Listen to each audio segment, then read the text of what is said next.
कर्म रहस्य वर्णन।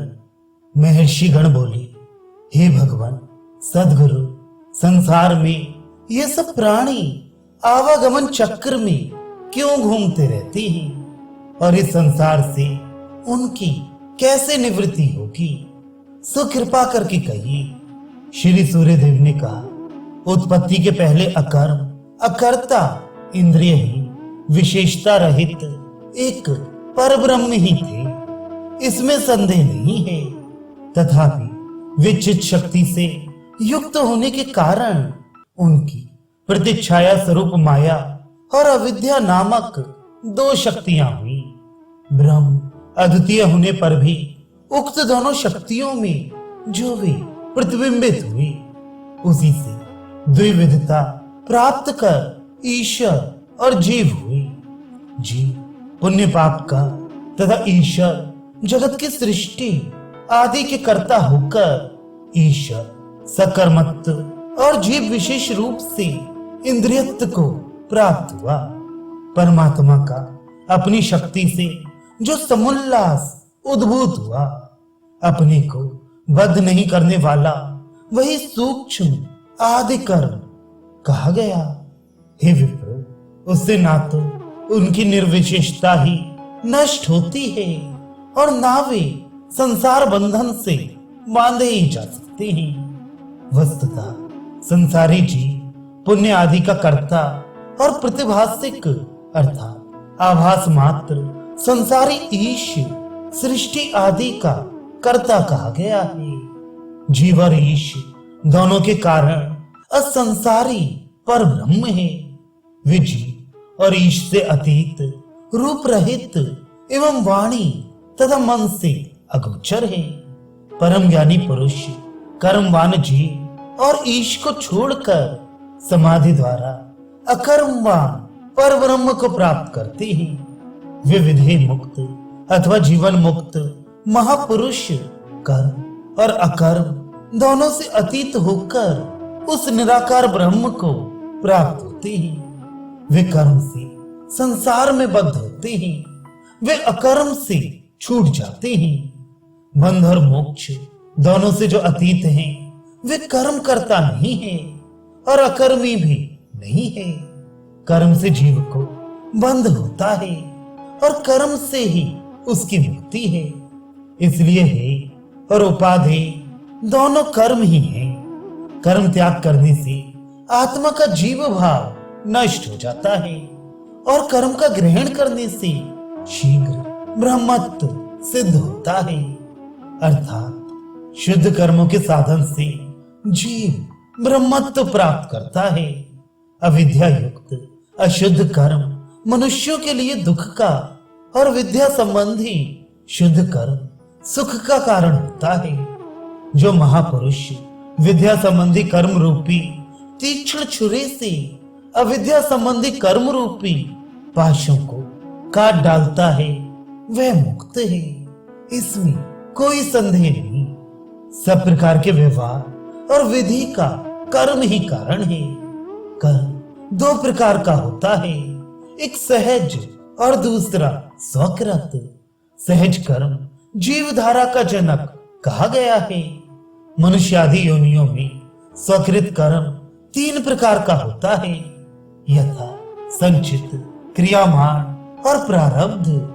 सब प्राणियों का संचित पुण्य पापात्मक जो कर्म है, वही अनादि सुख दुख का जनक कहा गया है। सब शास्त्रों ने आदर के साथ जिन जिन कर्मों का विधान किया है तथा जिन जिन कर्मों का निषेध किया है, उन सब कामादि जनित कर्मों को संसार का कारण जानो।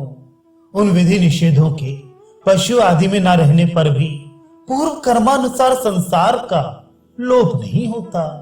पहले जो मनुष्य है, अहो वे ही पाप कर्मों के कारण कुत्ते, गधे, ऊंट आदि निकृष्ट योनियों को भी प्राप्त करते हैं। वे पाप कर्मों के भोग लेने पर पुनः मनुष्य होते और पुनः पशु आदि योनियों में जन्म पाते हैं। हे बुद्धिमानों में श्रेष्ठ, इसी तरह संसार में पुनः पुनः जन्म मरण को प्राप्त होते हुए समुद्र के तरंगों पर पड़ी हुई लकड़ी की तरह जीवगण भ्रम रहे हैं।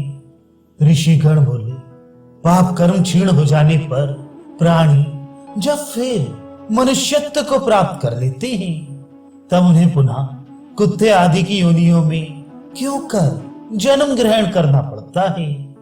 एक तो पुण्यवानों को दुर्जन्म नीच योनि नहीं मिलनी चाहिए, और दूसरे पुण्यवान का पाप कर्मी होना संभव नहीं। पुण्य कर्म से जिनके चित्त निर्मल हो गए हैं, उनके ज्ञान योग आदि साधनों द्वारा संसार से मुक्त हो जाने के कारण उनके पाप कर्म में आसक्ति नहीं रहेगी।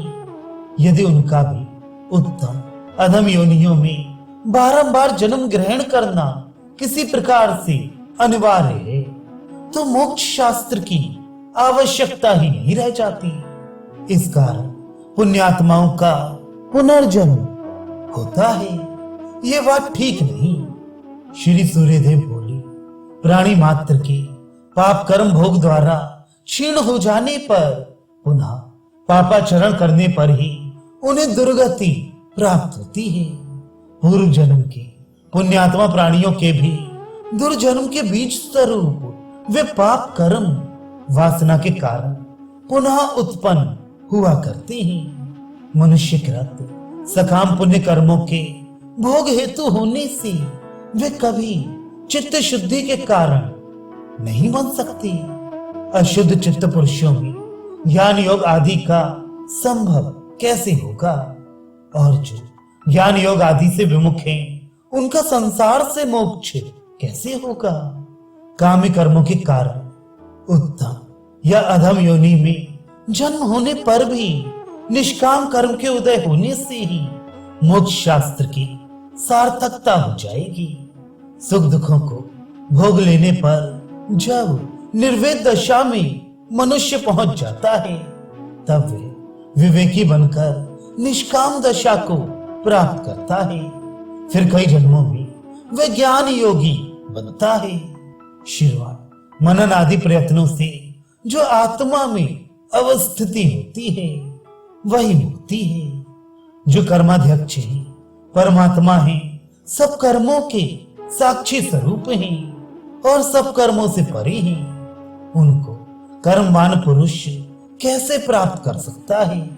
पहले की पुण्य पाप भोग से जब क्षीण हो जाते हैं, तब परात्मा स्वयं आविर्भूत हो जाते हैं। सब प्रकार के कर्म फल उनके कर्ता जीव ही भोगते हैं। सर्व साक्षी निर्विकल्प निर्लेप परमात्मा नहीं भोगते। इस पर वेदांत तत्व अनभिज्ञ कोई कोई पुरुष यह संदेह करते हैं कि जब परमात्मा से जीव कोई भिन्न वस्तु नहीं है, तब जीव के भोग का अवसर कहाँ है। इसका उत्तर यह है कि परमार्थ दशा में जीव का ब्रह्म से अनन्यत्व है, किंतु व्यवहार दशा में अनन्यत्व नहीं है। अतः जीव को भोग में कोई बाधा नहीं हो सकती, किंतु परमार्थ दशा में आरूढ़ जीवन मुक्त पुरुषों में भी कर्मों का भोग माना गया है, और ऐसा भली भांति देखा भी जाता है। फिर कौन बुद्धिमान पुरुष अज्ञानी और केवल व्यवहार में तत्पर मनुष्यों के साथ ब्रह्म की अनन्यता और उनमें भोग का ना होना कह सकता है। ज्ञानियों में कर्म कर्तृत्व स्पष्टतया देख पड़ने पर भी वे उन कर्मों को स्वप्न दशा के कर्मों की भांति मानते हैं।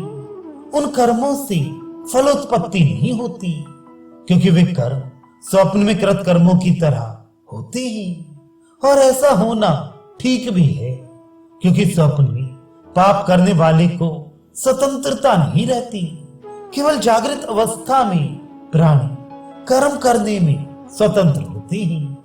त्रिया की योनियों को जागृत अवस्था जिस प्रकार भोग का कारण होती है, उसी प्रकार मनुष्यों को स्वप्न दशा भी फल भोग का कारण होती है। मनुष्यों में जैसी बालकों की जागृत अवस्था होती है, वैसी युवा अथवा वृद्धों की नहीं होती। फिर जो आत्मज्ञानी हैं, उनकी तो बात ही क्या है।